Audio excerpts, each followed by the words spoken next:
Good morning, everyone, and welcome to the third in a series of events highlighting the various tours available to book through Indus Experiences.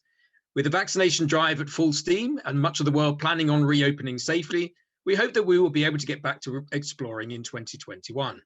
Indus Experiences offer a range of bespoke tours to destinations across the Asian subcontinent, and we're putting on a series of events to highlight where and how you can see some of the fabulous destinations they can take you to. Today's event focuses on Bhutan. Isolated from the outside world for centuries, the tiny Buddhist Kingdom of Bhutan is the last Shangri-La. Bhutan measures its progress in gross national happiness, and mass tourism is not welcome. Its Buddhist philosophy, ancient monasteries, and pristine environment create a unique travel destination which delights the mind, body, and spirit. It is the last remaining Buddhist kingdom in the world, and it has successfully developed its own cultural identity. This culture is unique in its characteristics and achievements in architecture, textiles, and other crafts, and still remains distinct from other Himalayan areas. Introducing us to everything about Bhutan will be renowned lecturer and tour guide Zara Fleming. Before we hear from Zara, we will receive an update from Asiya Zaga, Director of Marketing for Indus Experiences. Following the two presentations, we will move into a Q&A section. So without further ado, please allow me to introduce Asiya Zaga, Director of Marketing for Indus Experiences. Thank you, Howard, and thank you everyone for joining us today. I know most of you have seen our previous two video webinars, and for those of you who haven't, my name is Asiya. I specialize in making the tea in the office and marketing. We are a family-run tour operator, grown out of a passion for travel and an unrivaled expertise for organizing tours to Asia. Before we hand over to Zara, I would just like to take a moment to run through our website and to showcase our wealth of possibilities for your next holiday. For those of you who are not receiving any information and you would like to receive our newsletters, you can sign up here, request a brochure, or of course just call us or email us at this address. So please visit our website on indusexperiences.co.uk. Here you can find out about the destinations that we serve. We have our list of destinations. Our latest add-on is Uzbekistan. Here we have our holidays by experiences, whether it's beach holidays, family holidays you're looking at luxury trains, photography, wildlife, river cruising, geology. Here we have our guaranteed departures. These are a collection of beautifully crafted, locally escorted tours. They're new for 2021-2022. They're all designed for a minimum of 2 to 8 participants, and they're all led by knowledgeable hand-picked tour guides. The intimate accommodation ranges from boutique hotels on tea plantations to luxurious jungle lodges, and from traditional backwater houseboats to charming beach hideaways. The tours have been planned with exactly the same care and attention as our bespoke holidays, and they're aimed at travelers wishing to explore the fascinating cultures of Asia at a relaxed pace. And here you will find our portfolio of specialist tours. This has grown to encompass a wide variety of captivating itineraries, each with the help of the leading professionals in their particular field, to give the discerning traveler not only a unique experience into their chosen topic of interest, but a glimpse into the land they are traveling. Here we have our wildlife and nature and photography tours. Here we have a fantastic collection of holidays, and we cover birds and wetlands of Sri Lanka. The tour is led by Jonathan Fogram, who is a fantastic birder. He has been traveling to Sri Lanka for the last 7 years. He has an amazing wealth of knowledge and experience. We also have our Tigers of India tour. These are very popular. We do run them quite regularly. These are led by Steve Race, who is a fantastic professional wildlife photographer. Both of these tours are limited to only 8 participants, which means the participants really do get a lot of attention, and they can really up their game in photography, in wildlife photography. So here we have our battlefields and family history tours. We have covered these in our past webinars. We have very quickly the Kohima and Imphal tour scheduled for October 2021 and our Imperial India tour for March 2022. Here we have geology, ecology, and botany tours. We have the most extensive program of geology tours, and we are constantly adding to this. The new additions for 2022, 2021 are Kyrgyzstan, Morocco, Jordan. Our Nepal and Oman are very popular itineraries, and you can find out more about them here.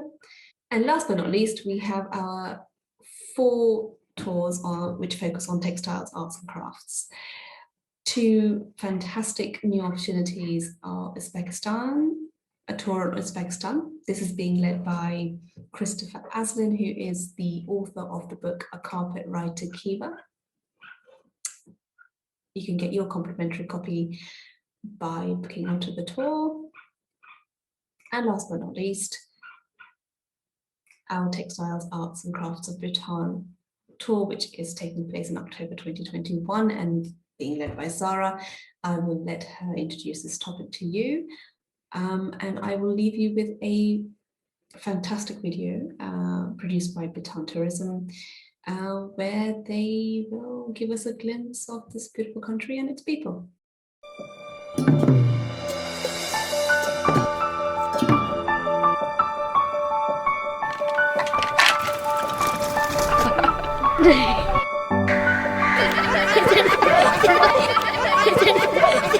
Spreading love, volunteering to serve the nation, playing archery, my school, saving our nature, adventure, greenery, mountain, serving the community without any condition, being safe from COVID.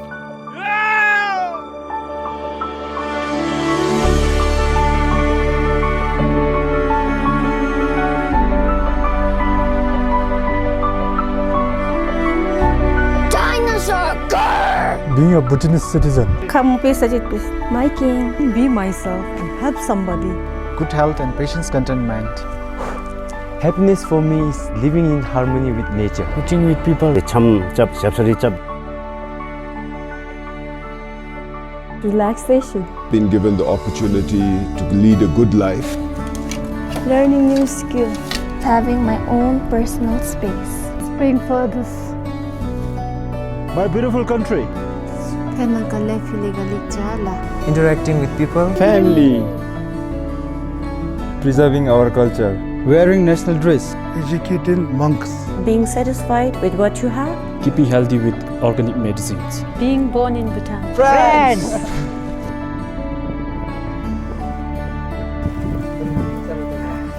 Helping my family. Stay fit, keep it real and stay with the fight. Clean air to breathe. When our drivers cooperate with us. benevolent monarchs who have served their country and who have served their people. celebrating His Majesty's birthday.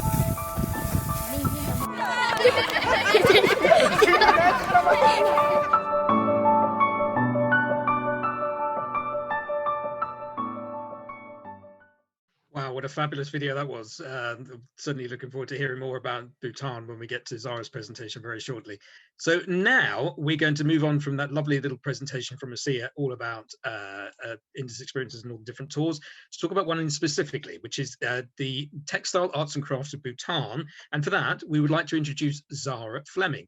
Now, Zara is an independent art consultant, lecturer, tour guide, and a leading expert in Buddhist art and culture. Over her career spanning 4 decades, she has led numerous trips to Bhutan and the surrounding areas, curated prestigious Asian art exhibitions, and written for high-profile art, travel, and academic publications.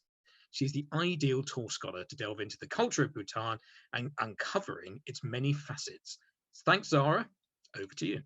After seeing that video, you probably don't really need me, but there is still much more to say about this special country. And I would now like to actually begin by showing you my presentation. Now, what is really interesting about Bhutan is it's only 60 years ago that it emerged from its medieval existence to join the modern world. At that time, it had no roads, no cars, no towns, and no currency. And even when I first went in 1976, there was still only one road a quarter way across the country, no towns of any size, and only 3 hotels. But today, she's got an international airport, 3 domestic airports, a slightly better road system, and countless hotels. So I've seen a lot of changes over the years. But the one thing that always impresses me each time I return is how they've managed to hang on to their very strong sense of cultural identity.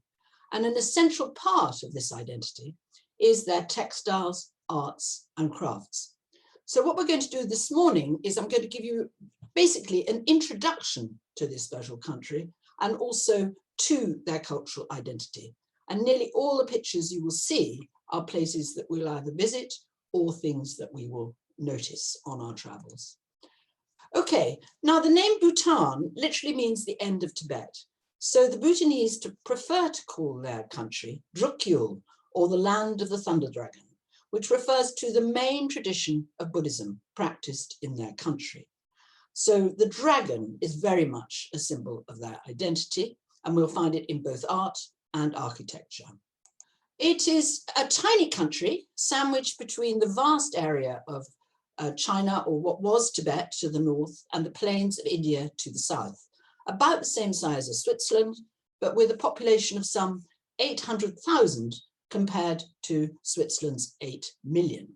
And on our journey, we will be going from Samdruk Donka down here, up to here, then to Mongar, cross to Trongsa, to Punakha, to Thimphu, and finally to Paro. So we'll be traveling right the way across the country. And as that little clip mentioned, Bhutan is the only Mahayana Buddhist country in the world and the only kingdom left in the Himalayas today. Of this whole area spanning 2,000 miles from west to east, it used to all be made up of tiny little kingdoms and principalities.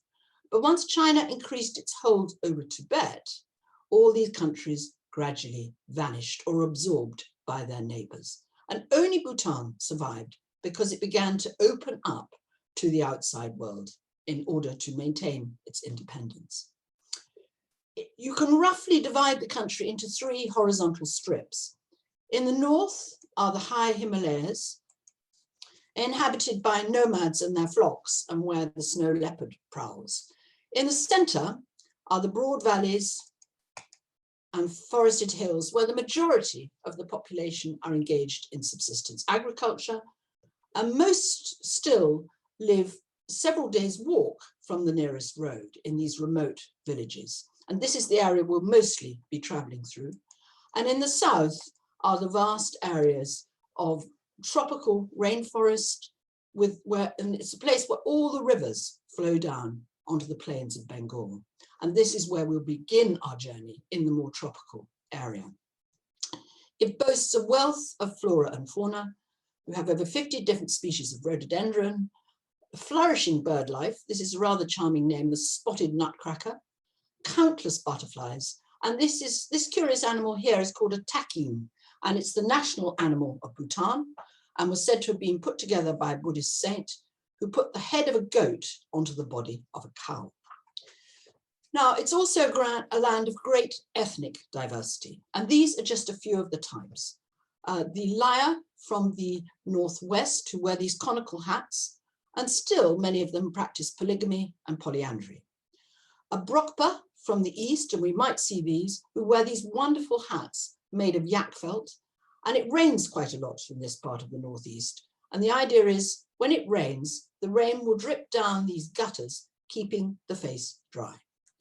A Nalop from the west of the country, and a Lotsampa from the south. Now, the Lotsampas are originally Nepalese, and they moved into the country from the 19th century onwards. And today, about 20% of Bhutan's population are Nepalese. 23 different languages are spoken here, but there's now a sort of universal language called Dzongkha, and the main medium of instruction in schools and universities is English. Collectively, the people are known as the Drukpa people, and I've always found them to be incredibly sort of honest, kind and delightful. And I think one thing that all Bhutanese have in common is their fabulous sense of humor and their love of chili. Every single meal that they enjoy, they must have copious amounts of chili. Now, prior to the introduction of Buddhism in their country, they believed in a form of animism and a religion known as Bon, both of which relied heavily on nature worship. They believed that every mountain, every lake, and every river was the abode of a deity or demon. And when Buddhism came along, rather than expelling these indigenous beliefs, they were absorbed into the Bhutanese culture and can still be seen today in the mountains that remain unclimbed because of their sanctity. For example, this is the highest unclimbed mountain in the world, and which much to mountaineers' frustration. You also find that lakes are protected. Now, lakes are the abode of what they call the Lu, which are a little bit like Nagas, for those of you who've traveled elsewhere in Asia. They're the guardians of the underworld and the guardians of all the minerals that exist in the earth. So these places always have prayer flags over them.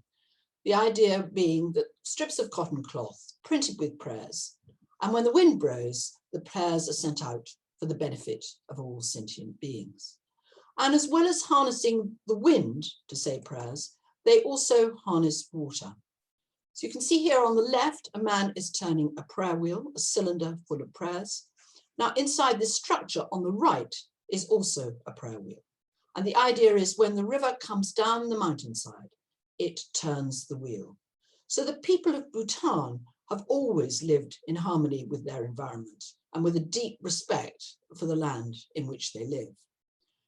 Now, Buddhism, as you know, began in the 5th century BC, and it developed into these 3 different types. And it's the Mahayana and its tantric path, the Vajrayana, that headed into Bhutan from the 7th century onwards.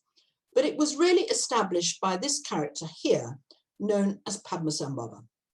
And you find his image throughout Bhutan. He's also known as Guru Rinpoche. And one of the best known sort of stories or even truths about him is how he traveled to this place here, Taksang, and overcome all those demons hostile to Buddhism. And this is the most beautiful monastery or temple that we visit on the last day of the itinerary. It looks more scary than it is. It's actually about 900 meters above the valley floor. Now, when Padmasambhava is very important because he made Buddhism the core foundation of their cultural identity. And when Buddhism came in not just with a great corpus of religious texts, but also religious art. And initially, all their art was inspired by Tibet. So for example, here you see the man painting a scroll painting, or what we call a tanka. And the most important thing to remember about Buddhist art is that in all these paintings are used as spiritual tools for meditation. And because of that, they have to very much follow the rules of iconography and iconometry as laid down in the Buddhist texts. So first, the artists have to draw a grid, and then they begin to apply the paint. But they have to be very careful to get the hand gestures or mudras correct, and also the attributes. And even the colors are color-coded. So it's a very precise art. And as well as the art coming in, so too did the architecture. We find chortens right the way across the country, initially in the Tibetan style or in the Nepalese style. And these are first and foremost reliquaries. They contain ashes of a sacred person, but also they are reminders of the Buddha's faith. So you find them literally from one end of the country to the other. And of course, we'll also be visiting many monasteries. And these come in many different sizes. Some are large, maybe housing up to 800 monks. Others are smaller with 100, or even smaller as retreat places with maybe 20 or 30. And the nuns in particular love living in these retreat places. So really, Buddhism existed in Bhutan from the 8th century, but the monks that we will see basically nowadays, originally monks every family would send one child to be a monk or a nun. And this gave them a very good education, and it meant that the family had their own person to perform rituals. Nowadays, because Bhutan has such a good education system, to become a monk or a nun is more a vocation, or because a family really wants help in housing and feeding their child. Now, the monks are there to support the community, so we will see many rituals being performed in monasteries, mainly for the health and well-being of the community. And in return, the community support the monastery by offering prayers, by offering rice, and up until the 20th century, they would offer textiles, which was the main form of currency in their country. Now, it was only in the 17th century that Bhutan became unified. Prior to that, it was made up of these tiny little valleys, and there was always warring between the different chieftains, and there was even rivalry between the Buddhist sects that had come down from Tibet. But this key character here, who's very important for the identity of Bhutan, came down from Tibet after a serious dispute. He had a dream that he should go to the land of the south. He arrived here in 1616, and over the next 20 years, he developed a system of government based on sacred and secular lines. He made the Drukpa Kaju the state religion of Bhutan. And what's most important, he unified the country for the first time in its history. And he's best remembered for the chain of dzongs that he built throughout the land.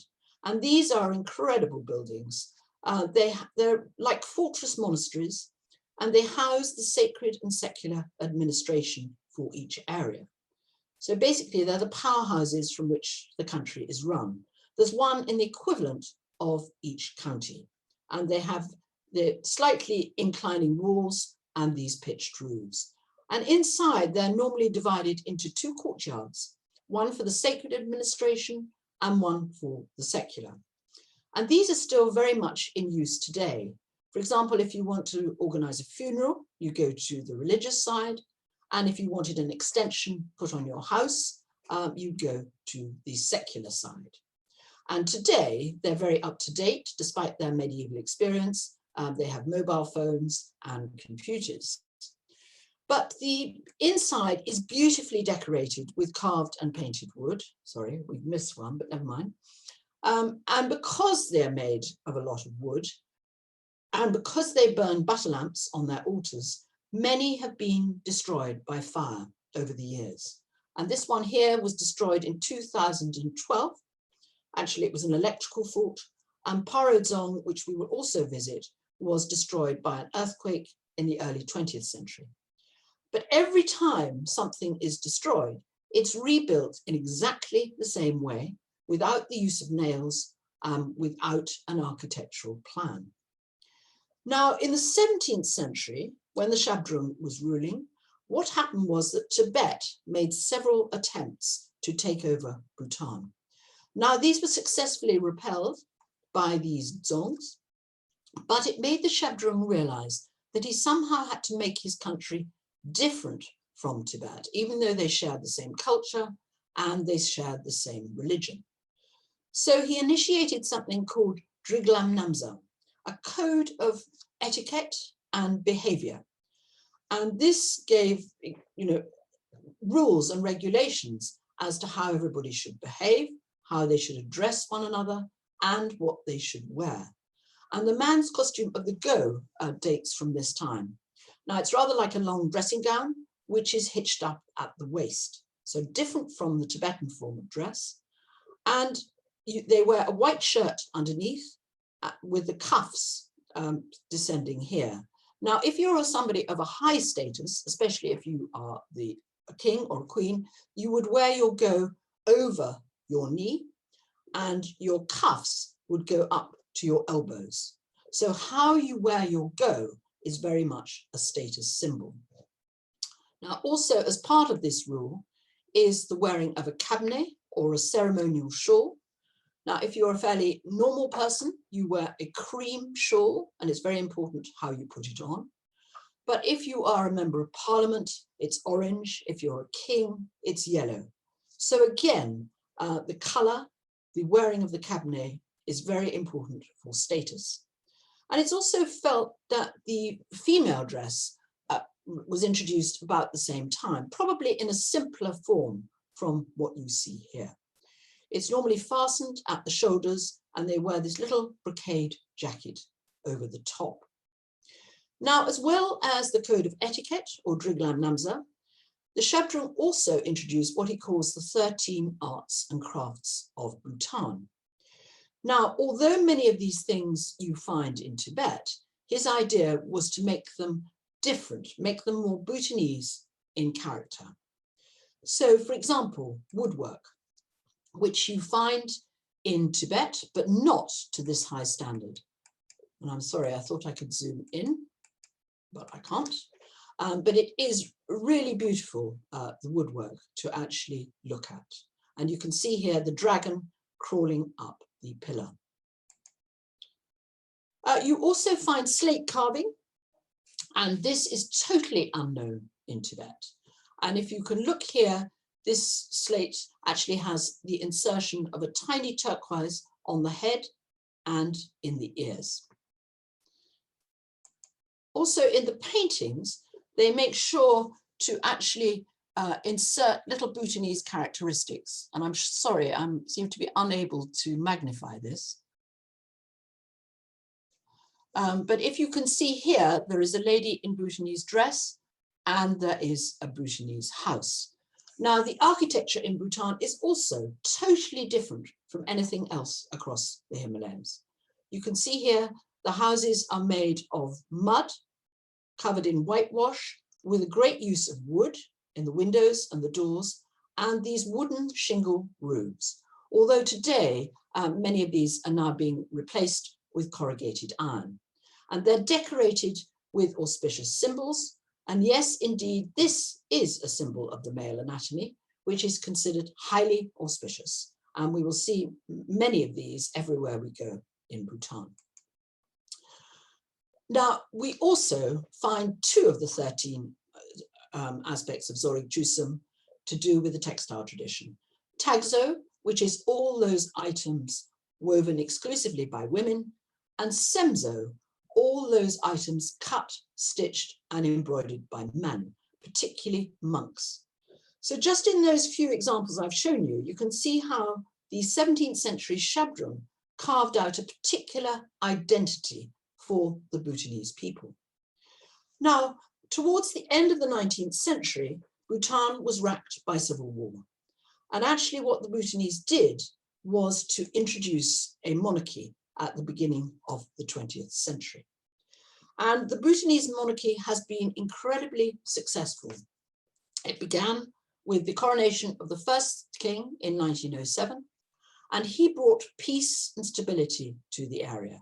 You then have the second king, who introduces the first schools in Bhutan, and the third king, who's really known as the sort of modern king of Bhutan, because he was the one who realized after China had moved into Tibet, how important it was to preserve his country, and he opened it up to the outside world and asked for India's assistance in the 1960s to help him build the first roads and the first medical establishments and first university. So he was very important.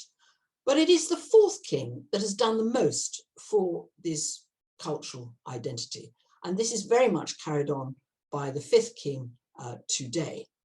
Now, the fourth king took the unusual step of abdicating in 2006 and handing over to his son in 2008 to introduce democracy to the Kingdom of Bhutan. But as far as the cultural identity is concerned, the fourth king thought, well, look, my tiny country is sandwiched between these 2 giants of China and India. Yes, we have an army, but we don't have the military might to take on either of these 2 countries. But what we do have is our very unique culture. So he set up schools and institutes right across the land, training people in the art and culture of Bhutan. So you can see here students making clay statues, which you don't find in Tibet, painting scroll paintings or tankas, doing silversmithing work. And this applies for the institutes. You don't only have to be a child. It could be more like an adult learning center, because he would like everybody to learn one particular skill. And woodworking, which I've already mentioned, which has achieved a very high standard of workmanship. And of course, textiles, which are more sophisticated than anywhere else across the Himalayas. In fact, in Tibet itself, although they do weaving, it's mainly weaving of carpets and of woolen things, not cotton or silk. Now, they began weaving in the East, and they started with nettle fibers. And that has become very popular again because they're more eco-friendly. So you find not only bags made of nettle, but they're now beginning to do various clothes, because it's a bit more like, you know, everybody liking bamboo clothes now. They weave in two different types of looms, mostly on the backstrap loom, and nearly every house has a loom. And then from the 1930s, they introduced the treadle loom from Tibet. And these are mainly used for weaving wool. Now, most of the yarn is spun with this drop spindle, like this lady is doing here. And then they put it on a turning wheel to actually make it ready for dyeing. And then they dye the yarn. And I'd just like to say this picture is taken by somebody who traveled to the east of Bhutan in the early 1990s, which is much earlier than I did. So he's got some very unique photographs of that part of Bhutan, which are now in the Himalayan Museum. You can look at them on their website. But you can see here, the yarn is steeped in these vast buckets of dye for several days. And they have a phenomenal amount of dyes in Bhutan. Here, this is from sticklac, but they also dye with madder, indigo, samplokus, walnut, many different dye stuffs. And these are one of their major exports, along with medicinal herbs and red rice. Now, once it is dyed, it is then hung out to dry. And these are just some pieces that I saw a couple of years ago hanging out to dry. The Bhutanese themselves have begun to love these rather synthetic dyes, which are very bright in color. But they still, oh, it's gone off the screen, sorry. They still have very traditional dyes. I did have a little picture up here showing you traditional, but never mind, it's vanished. Now, what we do on our journey, we go from Munga up to Lunsi, which is here, to the village of Kurto. And this is very important. This is originally the home of the Wangchuks, or the royal family, but it is also absolutely renowned for its intricate weaving skills. And we spend the day here looking at the different types of weaving. And it is the weavers themselves are only too delighted to show you the technique of weaving, and indeed you can try your hand at this. But what they're most renowned for is what we call the kushutara, this beautiful textile, normally with a white background, and they practice this technique of discontinued weft patterning, and it is the most beautiful textile, and it is in the shape of a kira, or the female dress. So you have it wrapped and then you have it pinned up at the shoulders, normally with pins like this. But today, most people use a sort of necklace with these two brooches, or if they're really rushed for time, it could be a safety pin or a bit of Velcro. The silk shirt underneath is known as a wanju, and this little brocade jacket on the top as a tegu. And around their neck, they're wearing what we call a rachu, a ceremonial scarf, rather the female equivalent of the cabinet. So again, this is a status symbol. Now, from Kurto in the Lunsi area, we move to the center of the country to Bumtang. And you can see Lunsi here and Bumtang here. In all, there are 20 different districts in Bhutan, and we're going to be traveling through 7 of them. Now, Bhutan is higher in altitude, and here they weave mainly in wool. And it's normally wool from the underbelly of the yak or from the sheep. And this man is wearing a lovely woven woolen blanket. And this pattern we will see a lot of in Bhutan, known as yata. And it's very popular, and you'll find it in all the hotels that we visit. This will be in your bedrooms. Now, in Bhutan itself, we have a chance to see semzo, or those items cut, stitched and appliqued by men, when we visit the festival of Jakar in Bhutan. And here we will encounter for the first time the monastic dances known as cham, which originally came from Tibet. They are performed in meditation, and it's very much the fight of good over evil. Now, the Shabdrung also introduced many forms of dance that are much more characteristic of Bhutan. So, and the particular festivals that are held throughout the country during the year at each dzong are known as sechu. And these last for several days, and people come from miles to watch these spectacles. And it's almost as interesting to watch the people as it is to watch the dance, because they've always dressed in their best clothes, and it's a chance for them to meet their relatives. Now, the final day of the sechu is when they hang down a vase, what they call a tongdrel, or appliqué tanka. And this is very auspicious, and people will file past to be blessed. And here we have some females actually just doing a folk dance to intersperse the cham. Now, as well as really reviving Driglam Namsa and also insisting that people should wear the national dress, fourth king, as you saw in that little video clip, also introduced gross national happiness. And just to whiz through very quickly, sustainable economic growth and development. Their aim is to be self-sufficient, and most of their revenue comes from their water power, which they sell to India. Preservation and promotion of their cultural heritage. We have seen how important this is to really confirming their identity as an independent nation. And conservation and sustainable use of the environment. I told you at the beginning how the environment has always been very special to them, and today it is very much so. 72% of their country is covered in forest and protected. They have banned the use of electrical wires in certain places, lest it disturb a bird's migration path. They have banned tourists in certain very sacred areas. They produce a massive amount of medicinal herbs, so health and well-being are extremely important. They have a paperless government.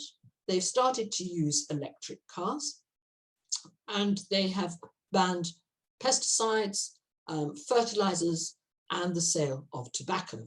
So they are a very green kingdom, and good governance, which is based on Buddhist principles. And I should say here very much that the monarchy are outstanding at their governance. And just today with COVID, they are one of the best countries in the world for dealing with COVID. They've only had one death, and that was very recently from a man who had liver damage. And their prime minister is actually a doctor.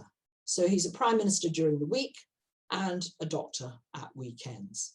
And so an ideal person to rule the country. Bhutan is modernizing and it is changing, but for the time being, it is a delightful place to visit. And what you have to remember about Bhutan is they only introduced things like television and the internet 20 years ago. And because of gross national happiness, they tried to ban certain things like all-in wrestling or boxing or porn. But with the internet, it's quite hard to ban things. So there is now a tendency that maybe some young people might rather go into an internet cafe than actually attend a sechu. But on the whole, the Bhutanese people are delightful and incredibly proud of their cultural identity. And it is a country with a flourishing Buddhist civilization, which has been lost to the north in Tibet. A very striking architecture, and this is Punakha Dzong that we'll visit on our journey, which today has a cantilever bridge across here. When I took this photograph, it had been washed away. And these are jacarandas trees, which are incredibly beautiful. It is a hotspot of biodiversity. In fact, it's not only carbon neutral, but it's carbon negative as well. And it is a botanical paradise. And in the spring, you get all the different types of rhododendron, and in the autumn, wonderful autumnal colors. And it is a stunning landscape. But you have to learn to be patient in Bhutan. This is actually a bus stop, and you might be waiting here several days, but it's good. It teaches one to slow down. And I think it opens a door unto another world, and a world which can teach us in the West a lot of really good values, and which we should take note of, how they are managing to modernize without getting the worst aspects of Westernization.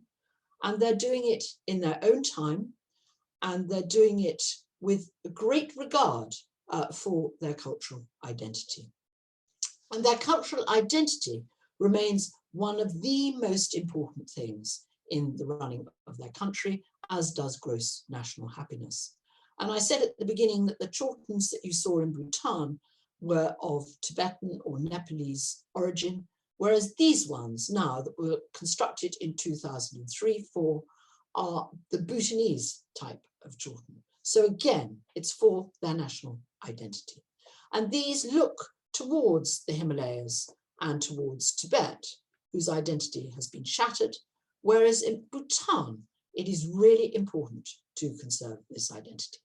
But what I would say is it is important to go soon, because I think things will change, not for a while, but they will change. And so what better to do than to travel with Indus, who I've traveled twice to Bhutan with, and I'm still in touch with all those people that I've taken to Bhutan. And on that note, I'd like to end, but thank you very much for listening. And over to you, Asya.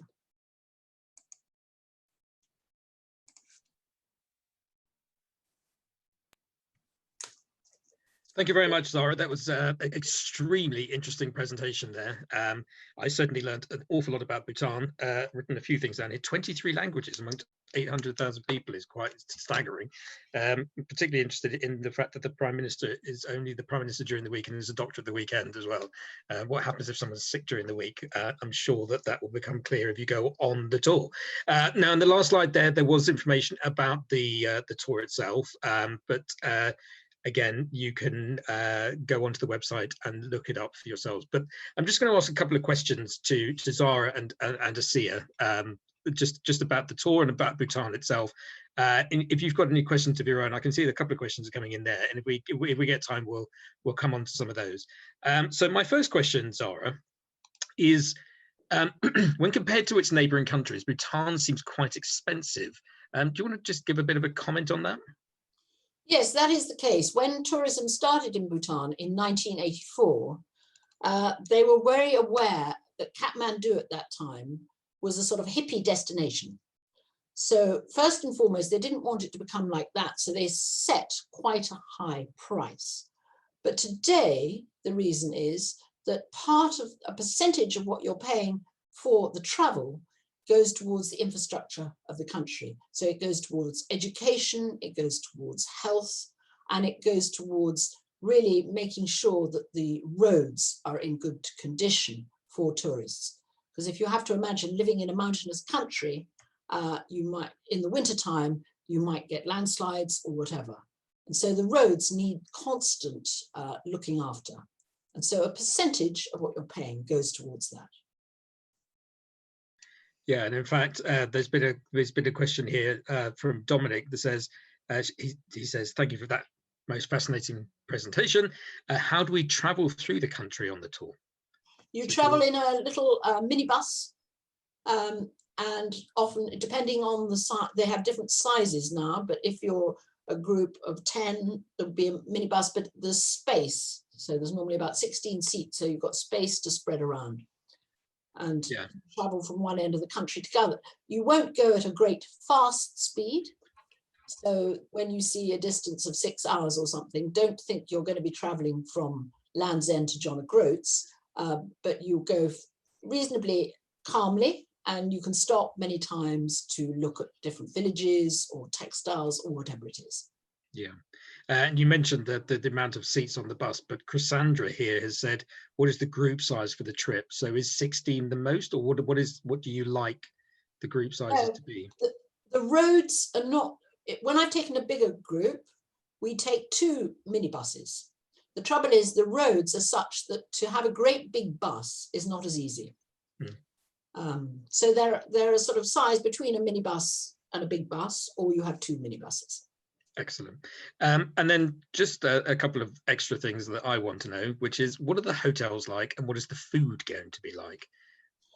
I think the hotels are very comfortable. What you have to remember is that the West was modernized first. So starting in the East, what we're doing is the hotels will get better and better as we go across. You have your own room, normally decorated in Bhutanese style, and an attached bathroom, and very comfortable. Yeah. Now the food, lunches are normally better than dinners.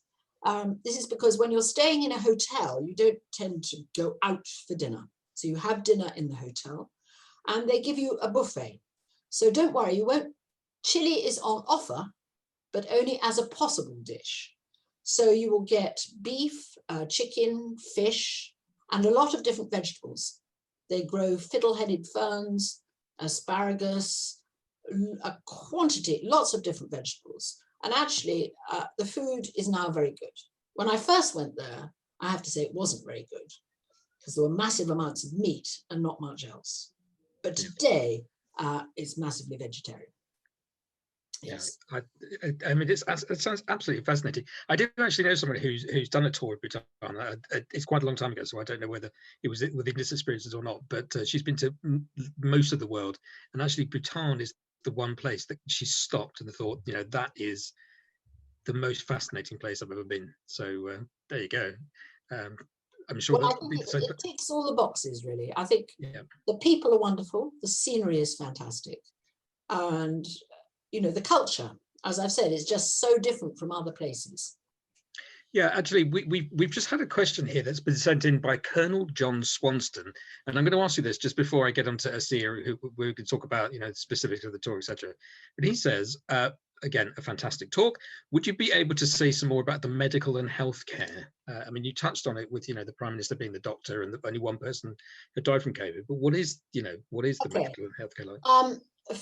First and foremost, they have their own traditional medicine, which has been going for a very long time with herbs and things like that.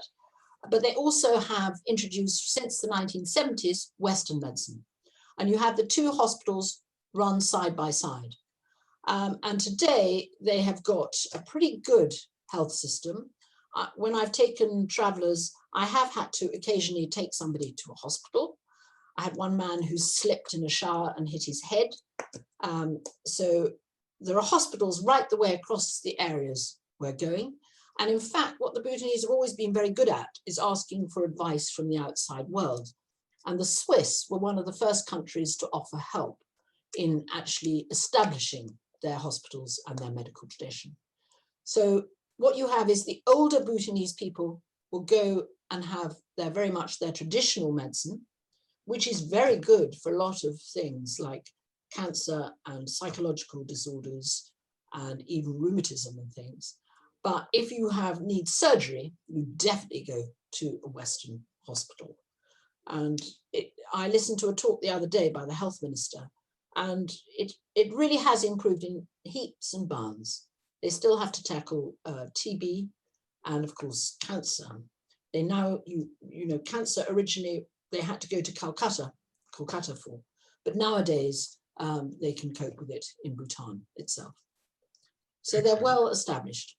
Good. I mean, yeah, it really does sound extremely fascinating.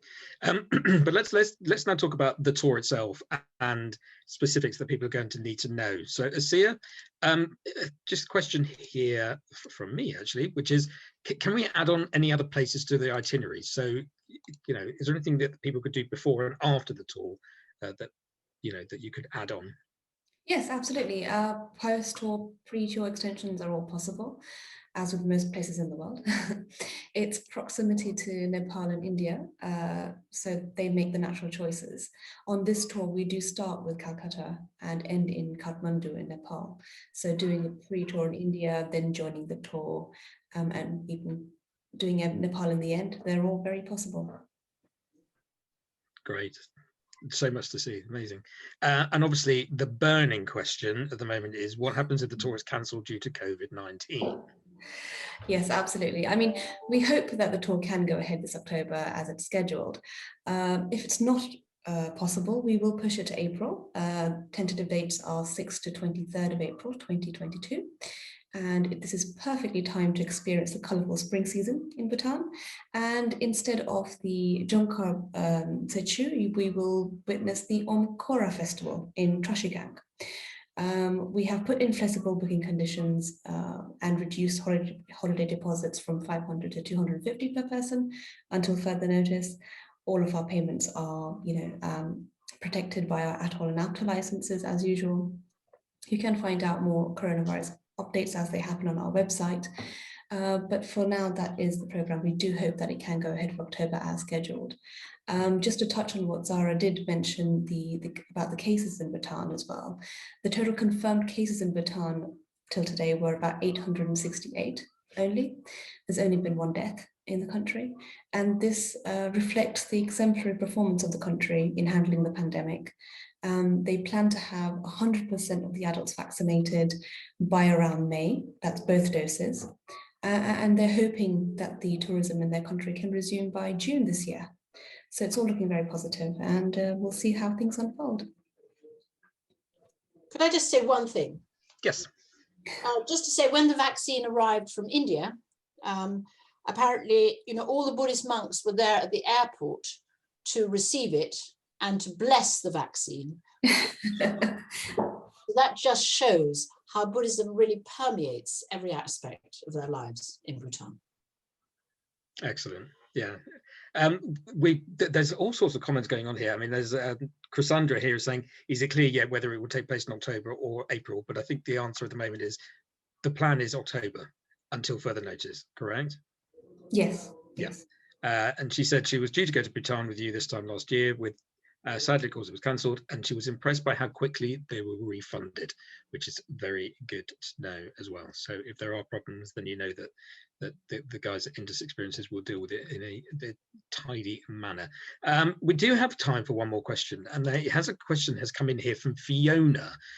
She said she missed the start, so we may have answered this, and I don't think we did actually, but in your presentations, Zara, you talked a lot about textiles and the weaving and all the different things that people could actually, try their hand in and all this stuff. But she says, is it easy to buy textiles there? Yes, you can buy textiles. The price is quite high, but you can buy definitely in Kurto and outside the textile museum.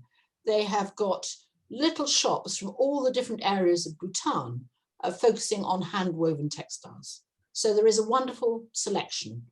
And also they use the traditional dyes. They are expensive, but when you think that something like a kira takes about a year to make because of the intricate patterning. Okay. One more question, actually. They're slowly coming in. Study. This is for us here. If it goes ahead in October, this is from Janice Stanton. If it goes ahead in October, will it still run again in April? So I think what she's really asking there is it going to happen in October and April? Sure. It really depends on depends on demand. So if we see a lot of people who are asking, to join the tour, if the October one goes ahead, is full, and we have capacity for April, absolutely. I don't know if we will have that much demand, to be honest. So if it goes ahead in October, then I possibly will not go in April. unless we have a huge amount of people who are asking for it. And then, of course, I'm sure if we can go ahead, we definitely will. Excellent. Well, everybody who's here, after we finish, please do go onto the website and explore the details of the tour that you can do with Zara in Bhutan. It sounds absolutely fascinating to me. So I hope there will be interest in people going in October, and enough interest for it to go in April as well. That'd be lovely. But I'm afraid that is the end of today's event. So that brings us to the end of our third in our series of events promoting Indus Experiences tours. We have more interesting events planned in the coming months, and we hope you can join us for those as well. You will hear about those from the various databases that you would have heard this event from, whether that's Silver Travel Advisor, Indus Experience, or some of the others that promoted this event for us. Thank you very much to Asiya and to Zara for their valuable input today. Please do get in touch with the team at Indus Experiences to discuss your trips in 2021 and 2022, when we hope to be traveling again, of course. In the meantime, here are the details on screen about the tour that we've been talking about today, which sounds incredibly fascinating to me. So there's the phone number and the email address for you to get in touch. And of course, indusexperiences.co.uk is where all the information can be found. Until we can travel again, please follow government advice, stay safe, look after yourselves, and thank you all for coming and joining us today.